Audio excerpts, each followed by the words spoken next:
Ada satu fenomena politik yang menurut saya jujur saja terasa sangat janggal, bahkan ironis. Fenomena tentang Ridwan Kamil, atau yang sering dipanggil Emil. Kita semua tahu, dulu Ridwan Kamil adalah salah satu politikus paling dicintai di Indonesia. Di Jawa Barat, ia dielu-elukan. Di tingkat nasional, ia dipuji sebagai simbol pemimpin modern, bersih, intelektual, dan dekat dengan rakyat. Tapi hari ini, citra itu seolah runtuh dalam waktu yang sangat singkat. Isu perselingkuhan, konflik rumah tangga, tudingan pribadi, bahkan rumor-rumor lama yang baru muncul ke permukaan.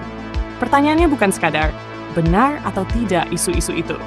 Pertanyaan yang lebih penting adalah, kenapa semua ini muncul sekarang? Kalau kita lihat secara jujur, banyak dari isu yang menyerang Ridwan Kamil ini bukan isu baru. Kemungkinan besar, sebagian sudah lama ada, sudah lama diketahui oleh lingkaran tertentu. Namun selama Ridwan Kamil masih menjabat, masih kuat secara politik, masih dibutuhkan, isu-isu itu seolah tidak pernah muncul ke publik. Ini membawa kita pada satu kenyataan pahit dalam politik Indonesia. Kekuasaan seringkali menjadi tameng, bukan hanya jabatan. Selama seseorang berada di puncak, banyak hal yang tidak bisa disentuh. Bukan karena tidak ada yang tahu, tapi karena tidak ada yang berani. Lalu kita masuk ke titik balik besar. Keputusan Ridwan Kamil maju ke Jakarta. Secara politik, ini keputusan yang sangat berisiko. Jakarta bukan Jawa Barat.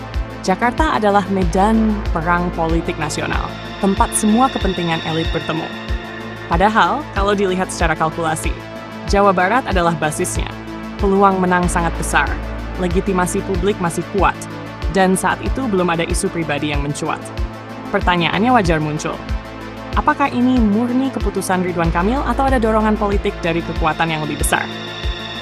Karena dalam politik tingkat tinggi, jarang ada keputusan besar tanpa restu atau tekanan dari aktor di belakang layar. Dan ketika Ridwan Kamil kalah di Jakarta, posisinya berubah drastis. Dari aset politik menjadi beban politik. Dari figur yang dilindungi menjadi figur yang dibiarkan. Di titik inilah, satu persatu isu mulai muncul ke permukaan. Seolah-olah pagar pengaman itu tiba-tiba hilang.